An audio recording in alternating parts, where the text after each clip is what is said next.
I call to Ururoa Flavell. Tēnā koe, Mr. Speaker, kia ora tātou katoa e noho nei te whare e tēnei pō. Mr. Speaker, on initial appearances, the first item on the orders of the day to consider notice of motion number 2 could seem to be just a matter of procedure, the routine business of the House.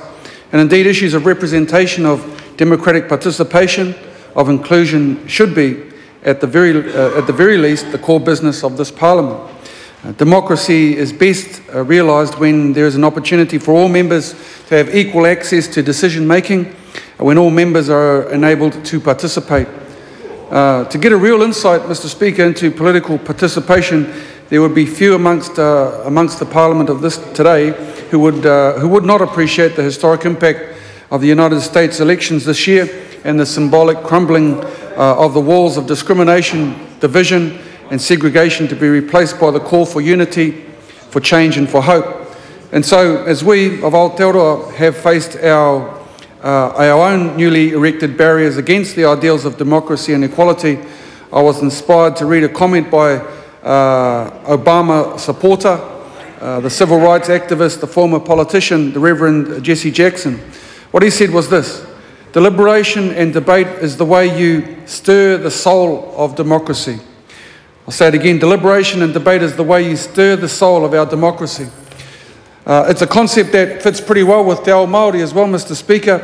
We have a saying that goes, "Haha te kai o te rangatira, he kōrero, he kōrero, he kōrero." In other words, what is the food of the leader? It is knowledge, it is communication, it is discussion and talk. It is deliberation, it's debate. And it is because we understand the importance of kōrero in Te Ao Maori that the Maori Party will support this notice of motion.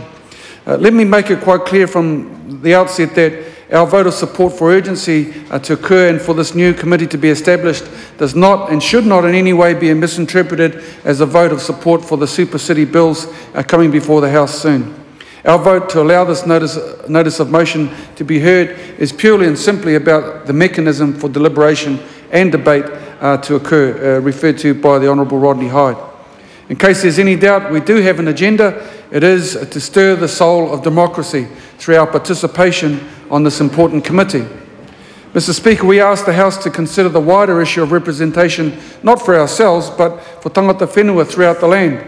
Decisions that we make today and tomorrow in this House will have major ramifications, major implications for future relationships between the treaty partners. Mr. Speaker, I note with some distress that in the explanatory note to the Auckland bills that we are told that, quote, Auckland is home to some of the most important commercial, educational and business organisations in the country, end of quote. And yet it appears to either willfully or erroneously overlook the fact that Auckland is also the largest Polynesian city in the world. 1 in 4 Maori live in the region of Tamaki, and 1 in 3 Maori are under the age of 15 years of age. The question is, where is the guarantee that their voice, as the Indigenous peoples of this land, will be heard? Iwi take take. Mr. Speaker, the soul of democracy is about having a say.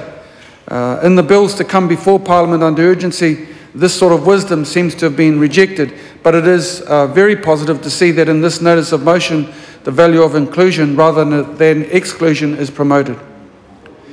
Mr. Speaker, there is much that we will have to contribute to the debate around the governance of Auckland, as hopefully this Parliament will expect, in particular about how tangata whenua can expect to be involved when there is no attention given to representation issues.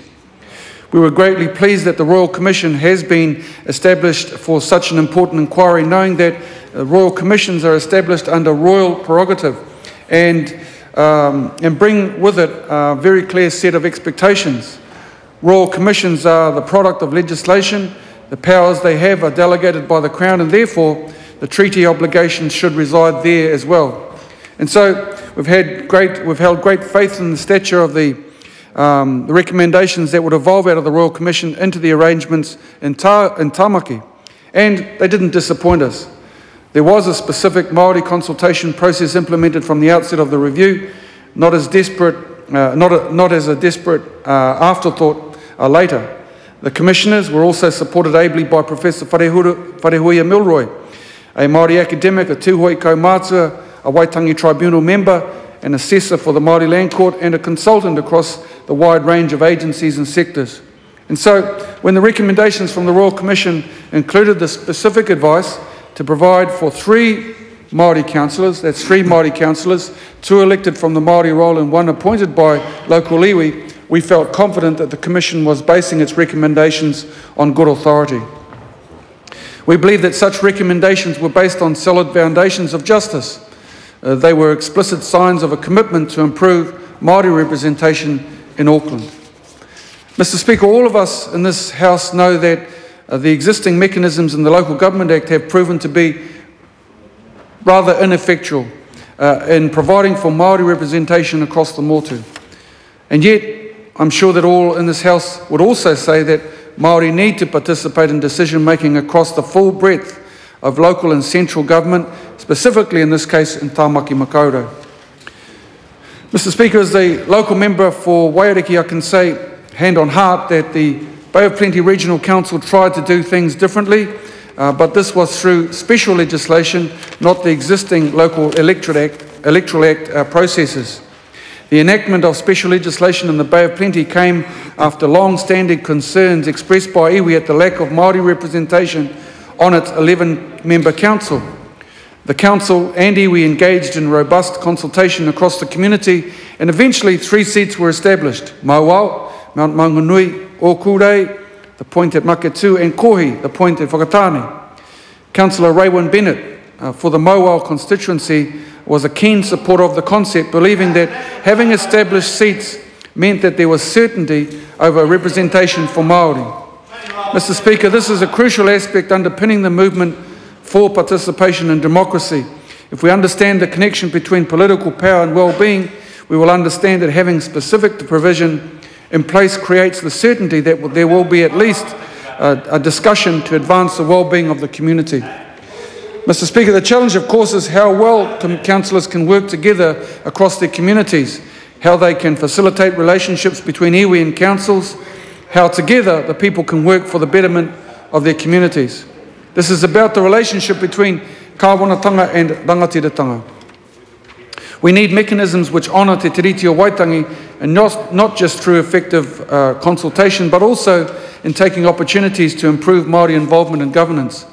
This is a very important time to be considering any moves we can at a central level to encourage greater civic participation, and particularly to ensure adequate Māori representation in the rohe of Tāmaki Makaurau.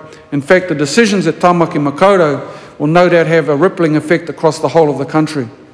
The Māori Party has pleasure in announcing that Mr. Hone Harawira, whose Tai Tokerau elect constituency encompasses Māori living in the broader Auckland region, will be representing us on the Special Select Committee, and as such, we have every confidence in his ability to live up to the aspirations of fellow activist Jesse Jackson when he said, to stir the soul of democracy. Kia ora tātou.